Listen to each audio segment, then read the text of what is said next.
Here's a piece.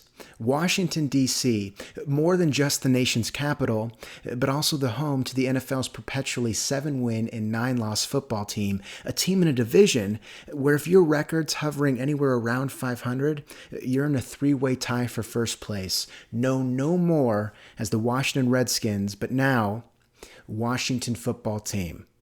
The Redskins' name has been controversial for a while now, but it was with renewed attention to racial justice after the killing of George Floyd that a letter signed by shareholders and investors was sent to major sponsors of the team and the league, urging them to cut ties with the organization unless they change their name. Now, I heard the news on Twitter and immediately hopped into the threads of some of the tweets announcing the decision, and I did so in a virtual hazmat suit, something I thought could help me withstand toxic environments. I honestly, what I thought was, oh, here's a war zone, and I walked in. I didn't get popcorn as much as was kind of curious, what are people going to say? I thought there'd be two sides, two oppositions, one bearing the arms that are words like tradition and disgrace, and then others saying finally or about time. But for the most part, it was very positive. I mean, even positive or neutral. And of course, there's always going to be people that are going to say they're never going to watch again, companies even. But if there wasn't a negative jab thrown, it was at the creativity of the name, and the name, one that's actually temporary. So I'm going to sit here and say that I think Washington Football Team is the best name in the NFL. That is tough. That has a nice ring to it. That's official. I don't think there's any need to add some sort of predatory bird or jungle cat at the end of it.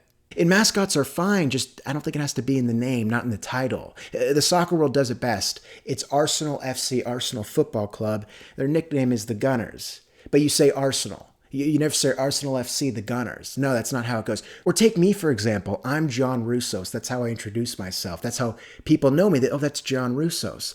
No one ever says, oh, that's John Roussos, the guy who's hot and he...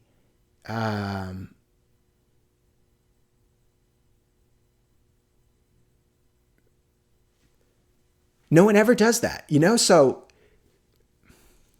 imagine if Miami went by the Miami Football Team. If they drop the word Dolphins from their title, they're immediately Super Bowl contenders and won't have 37-year-old Ryan Fitzpatrick on an $11 million contract. Having a mascot in your title is very similar to being the less liked Matt in your third grade class, so people just call you Matt B. And you know what? I feel like a Skull and Bones fits Tampa Bay as it is. I don't think they need to add Buccaneers at the end of their name. It's a very American thing, isn't it? Because only here would we feel it necessary to cloud Los Angeles with the words, the Chargers. No, it's not like Rogan, but like yes, it is a podcast, yeah.